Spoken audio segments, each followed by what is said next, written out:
რა მოხდა ერთი წლის წინ? ერთი წლის წინ სუსტად ამ დღეს პირველად დავაჭირე ვიდეოს ატვირთვის ღილაკს და ცოდნის მოყვარე პოდკასტის პირველი ეპიზოდი დაიდო. მაშინ არ მქონდა არანაირი წარმოდგენა და გეგმა როგორ უნდა განვითარებულიყო ეს ყველაფერი. უბრალოდ გრძნობდი შინაგანად რაღაც ძალიან დიდ სურვილს და ძალას, რომ ამ ყველაფრის გაკეთება შემეძლო. ხო და დაიწყო ის, რაც უკვე ერთი წელია გრძელდება. რა მოხდა ერთი წლის განმავლობაში? ჩვენ შევქმნით საზოგადოება, რომელსაც ჩემი აზრით ცოდნის მოყვარულთა საზოგადოება ქვია. ჩვენ მხოლოდ YouTube-ზე 42,000-მდე ვართ, 2 მილიონი ნახვა გვაქვს. გავაკეთეთ workshop-ი, 2 ძალიან წარმატებული. დავიწყე ახალი ვიდეოების სერია, სახელწოდებით ფიქრის დრო და ვიწყებ წიგნის კლუბის შეხვედრებს. რას ვერ წარმოვიდგენდი ერთი წლის წინ?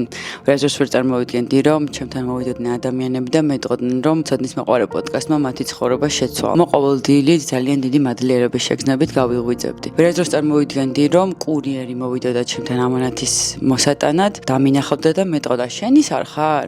არ მაგარ რაღაცას აკეთებ, გააგრძელე. ვისი მადლობელი ვარ? პირველ რიგში თქვენ, იმიტომ რომ პირველი ეპიზოდიდანვე მომყვებით, უსმენთ, მიზერებთ თქვენ შთაბეჭდილებებს. ყველა იმ ადამიანს, ვინც ერთ ეპიზოდს მაინც უყურა, ყველა იმ ადამიანს, ვინც ერთხელ მაინც მოიწონა ვიდეო და დააკომენტარა. ყველა იმ ადამიანს, ვინც თავის მეგობარს გაუზიარა ერთი ვიდეო და უთხრა, რომ მე მგონი რაღაც საინტერესო ხდება. მადლობა ყველა იმ სტუმარს, რომელიც ჩემთან მოვიდა სტუდიაში, გააზიარა თავისი ცოდნა, გამოცდილება და მომცა საშუალება, რომ შეგვექმნა ცოდნის მოყვარე პოდკასტი. მინდა მადლობა ვუთხრა PSP-ს პოდკასტის დაწყებისთანავე ხარში დამედგა და დღემდე ასე გრძელდება. მადლობა ჩემს ოჯახის წევრებს. მადლობა პოდკასტ არეასთან და ცოდნის მოყვარე პოდკასტები იწერება.